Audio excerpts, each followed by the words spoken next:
Dope. Root, before you came on, we called you the main character of Act 1 for Oh God, TBNT. yeah. I know it's fun. It's so funny, man, because um, we mentioned we were gonna have you on the show. We were like, you did a lot. We got to talk to you about it, and you were like, great. I got to relive all my losses. It's But fine. you like outplayed 99% of the field in all three of our shows essentially, because Virtual Survivor happened at the same time, Yeah. or happened like right before. So literally, you come in fourth on Virtual Survivor. I think you were like came in third as the fan favorite, and you were the heavy favorite to win until you got voted out.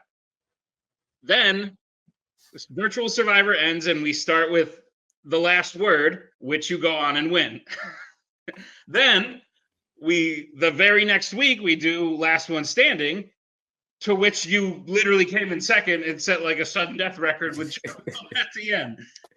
And then you go on and challenge for the singles belt circumstances, but regardless, you wound up in the title match.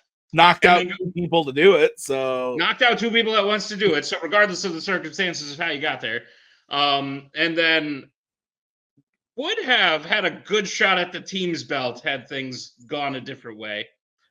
And then went on to challenge for Fanzone. So like everything we have to give to people, you took it all. I was there, which I'm very happy about.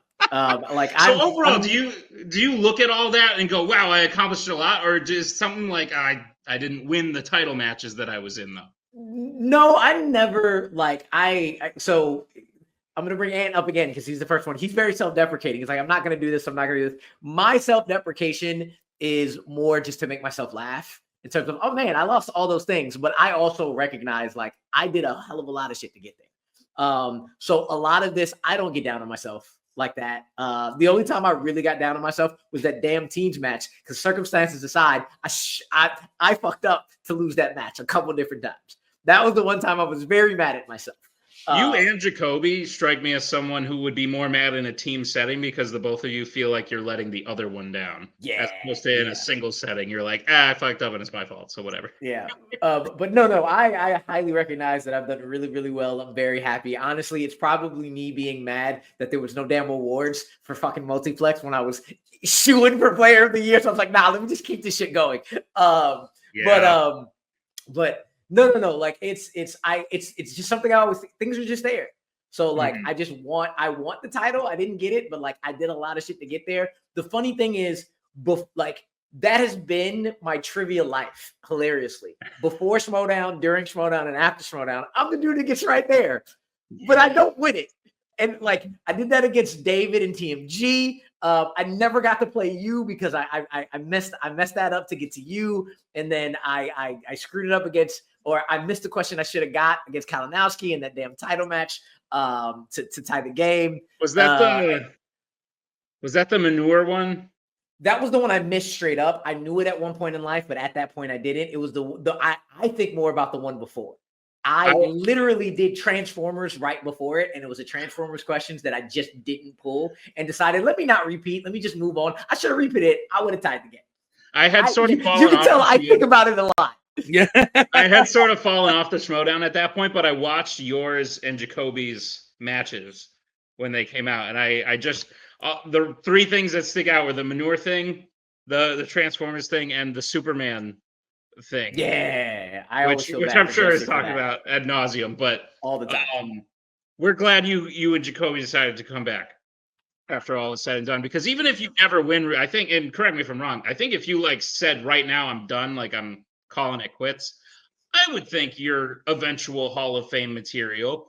I would think you'd be satisfied with everything you've done thus far.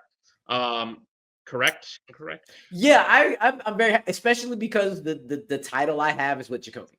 Like when we are not putting on the facetious thing. We love playing together. Like me and Jacoby we are like the perfect match, the perfect to just personality wise, knowledge wise, the way we approach the game. Like we have so much damn fun playing together. And the fact that I was able to win a title with him just makes me very happy. Tell me how that dynamic transferred to Survivor. where Jacoby was very clearly like, let's get Rue the fuck out of here. It was fun. The thing is, it's fun. I barely interacted with him because he was Yeah. never on my team. So like the whole time, I just the whole episode where I said I'm telling the truth and trying to win challenges. That was my mindset the whole time. Like I never was like I off days, I would think this is probably what I need to do, and here's what I need to do to make sure this happens. But for the most part, I came in as like, I need to win challenges, and I'm gonna tell people the truth and let shit play out. Like that also was not a lie. I'm not trying to scheme. And I gotta tell you, I love that because, and I just said it in season. So spoiler, we just wrapped season 2 yesterday. So like season 2 is shot. And in the finals, I said something along the lines of, I don't love watching Survivor in its current iteration. It's in season like 47, 48, because everyone they cast is such a hardcore Survivor fan. So like everyone just goes in scheming and thinking like what they're going to do and stuff like that. So to have like you and Paul on a season with Jacoby and Cody, who like they're big Survivor fans, and you're like, fuck this, I'm just going to be honest. And you were like easily the biggest threat. Like if you made it to the, actually, I think it would have been tough between you and Jacoby. If you and Jacoby were the final two, I don't know how that would have gone. I contend that I think if Jacoby had made it to the final, so Robert, Jacoby, and Paul, I think Jacoby beats both of them. If it's you, Robert, and Jacoby, and you win immunity, who would you have taken in that point? Oh, I would have brought Robert with me. Like it was me and Robert. Like from the beginning, Cody brought me. I realized Cody brought me and him from the beginning, and I was like, all right, I'll ride with y'all. But after a while, me and Robert were like, Cody's gonna do something. So which is hysterical because I don't think he was. Probably not. I think just everyone thought that he was, and they were like, all right, we got it. But I think he would have just straight up gone all the way. Yes, and I think that played into the dynamic because I also think at one point said with Jacoby there, it's us three. It's me, Robert, and Jacoby. Because especially because I didn't know what Jacoby was doing on the other side. So at that point, my mindset was already, y'all know I'm riding with Jacoby. You know what I'm riding with Robert. It's just it is what it is. Yeah. So damn. That's cool, man. Well, listen, I hope you play in a future season. I would love to. It'd be fun. Awesome. But yeah, no, like I said, Act 1 was the Rue show. Up until the title matches where Tyler defended singles and teams and Kirk defended his. So, and you literally are going up against some of like the greatest to play their respective games of all time right now. So, it's good shit, man. Without people like you, our shows would be a lot more boring, I think. That's accurate. Thank you. I appreciate it. Yeah, Rue, I wanted to ask you, so we talked a lot in fandom and in debate. In debate, you usually come in and you're like, this is where I like really like to play, where I shine, you know. Who have you not debated yet that you really want a shot at? Is there anybody that comes to mind off the top of your head that you really just want to smack around? Jack. I mean, it's Jack. Because he's gotten better. I think I can beat him pretty handily, but he has also gotten a lot better. And I thought I was playing him to start the year because the one guy it was going to be Robert. Me and Robert talk about debate all the time. So when you said I was playing him, I was like, oh wait, I thought, okay, but it's him. And I would also say on the other end of the spectrum, Brian would also be really interesting. Have you not played Brian? Yeah, I guess not.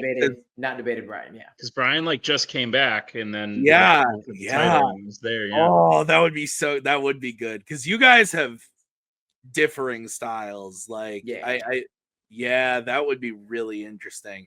I think Brian is one of those guys where like we've talked about it on the show before, and just like I think everybody knows just from watching him debate. He's one of those guys. He's one of the only guys that can like take an argument and so like succinctly deconstruct it while also reading off of a piece of paper that he has written on his like over to the side. Like he somehow can like write out his entire argument and then take what his opponent says and like dismantle it at the same time. I always found that like when I would write down notes and do stuff, like I would struggle to listen to what my opponent was saying, which is why like I was always like so laser focused on like what was actually going on in the conversation. I think you've like, correct me if I'm wrong, but you've done that before too, where you've like maybe prepared like an open. I used to, just because I cram as much shit as possible as I can in that 1 minute just to get shit out, and I used to just write it all out and go. And like I've gone away from that. I might have notes every once in a while, but I have just talking points, and then I just go through the talking. Well, that's what I was thinking. Like you're so good at just like listening to what your opponent says and just being able to come up with arguments on the spot to dismantle what they're saying, which is not an easy thing to do. And I think that though, like Brian's way of doing it and your way of doing it would make it a very fun match. That would be interesting. I've never thought of that before. But Brian is what, Nick? Book it. Well, book it. Yeah, trying to.